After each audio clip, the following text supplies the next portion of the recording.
Welcome YouTube, and I'm back. This is LJ. I'm gonna do a story time. I'm out. I have a good one. To another story time. Bam! You already know what time it is. It's story time. What's up, YouTube? How you guys doing today? All right, so I'm gonna do a story time this time about. I'm gonna go way back. How many of you guys remember stories about when you was super young? Super young. Anyway, so here we go. Back in the 80s, I used to live with my auntie a lot. And sometimes she used to stay in the country. And this particular time she stayed on a farm. So I grew up and I saw them grow veggies and fruits. And I have always been a fan of vegetables and fruits ever since then. It's funny how you could taste some organic fruit or organic vegetables or smell organic vegetables cooking, and you could tell that it's not from the grocery store. It's very weird. It's a distinct smell. But anyway, so one day we go out back, and I used to go out back with my auntie when she used to go out there and tend to all the stuff that was growing. And this particular day, that was a big old ant pile. I'm talking about, I was little. I was like 5, 4, I don't know, probably older than that. But I was not that old. I was very young. So I remember seeing it, and I remember looking at the ants and was like, ooh, look at those. And then I walked off, and you know when little kids get to playing, they ain't paying attention to what they doing. So we out there playing, and in the backyard, there was the house, and then you could walk off the porch. The porch wasn't that high, like you could just literally step off the porch.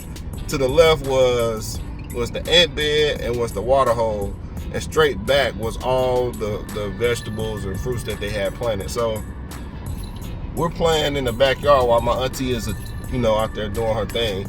And somehow, some way, I get into the ant bed, right?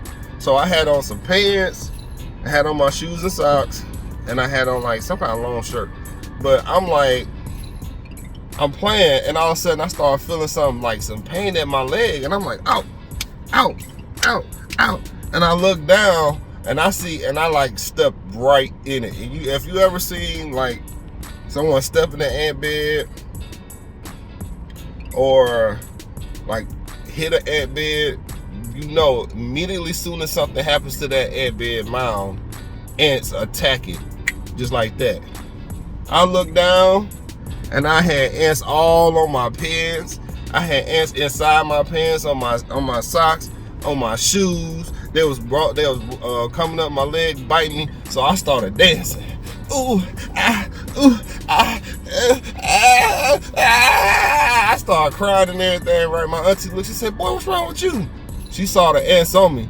So the first thing she do, she runs over and gets the water hose. Then she runs to me, and immediately she stripped me naked. I'm talking about I'm in the backyard with not a stitch of clothes on. She put that water hose on me and got all those ants off me and took me in the house. And boy, you talking about somebody in pain. I was in there crying. I was in so much pain. And I remember her putting I think rubbing alcohol or something on it. Whatever she put on me, it was just as bad. And it took me a while for them bites to heal up or whatever. It didn't take long, but it took a little while for them bites to heal up. But ever since that day, I always remember that ant pile. And ever since then, I always used to look at ant piles. I used to want to knock them down for real. After that, I used to have hate seriously for ant piles. And if it was a big ant bed in there, I used to want to knock it all down and blow it up or put some smoke in it or run some water in it or something. I used to want to mess it up all the time. So vengeance. But anyway, that's my story time. Thank you all for taking the time out to listen to my craziness at times. All right, y'all have a good one. Peace.